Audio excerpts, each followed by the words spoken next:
Zephaniah 1. God is about to clean house. Everything, humans, animals, the land itself, is about to feel the weight of his judgment. He's seen too much corruption, too much disrespect, and now it's time to set things straight.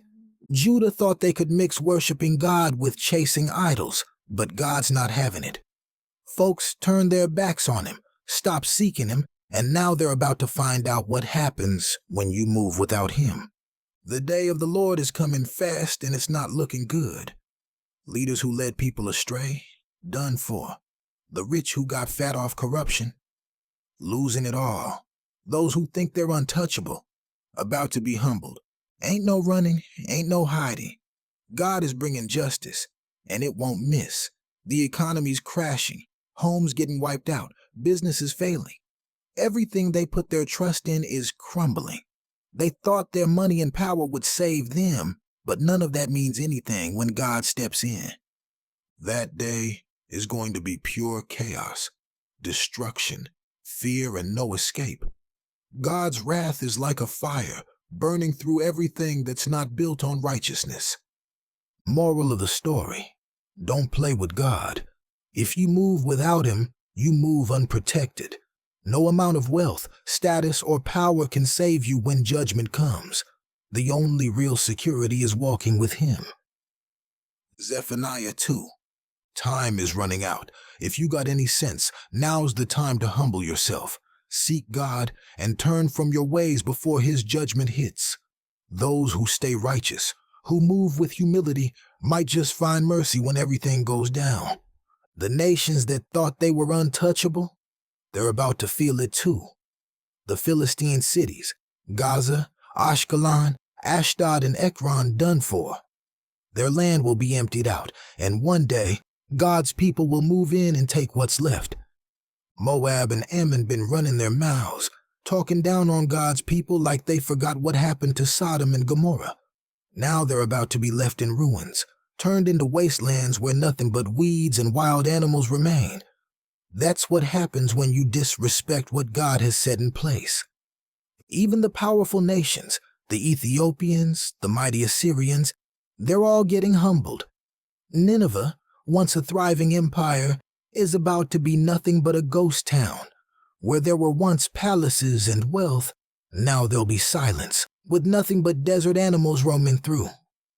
Moral of the story: pride and arrogance will always lead to downfall. Nobody is too powerful to be humbled by God. If you're smart, you'll seek him now. Walk in humility and stay righteous.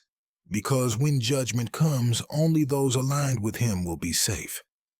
Zephaniah 3. Jerusalem, you had everything: God's presence, his blessings, his protection, but you still chose to move foul. You ignored his voice, rejected his correction, and did whatever you wanted.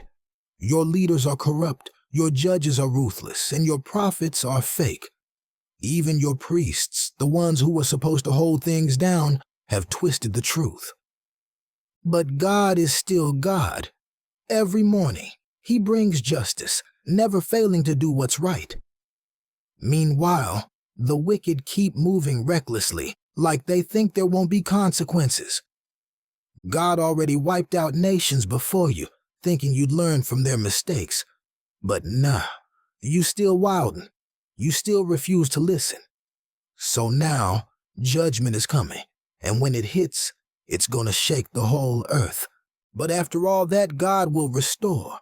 He'll clean up the mess, remove the arrogant, and leave behind a people who are humble and faithful. No more lies, no more deceit, just a community walking in righteousness, finally living in peace. For those who remain, it's time to rejoice. The fear is over. The punishment is lifted. God himself is in your midst, bringing love, restoration, and joy. He's not just watching over you. He's celebrating you, singing over you with delight. All the pain, all the shame, all the struggles. He's handling it. He's bringing back his people, lifting them up, and making sure the whole world sees the blessings he's pouring out. Moral of the story: God is patient, but he won't let wrongdoing slide forever. If you ignore his warnings, consequences will come. But for those who stay faithful and humble, He promises restoration, peace, and joy beyond anything they've ever known. Stay in alignment, and you'll see His goodness unfold.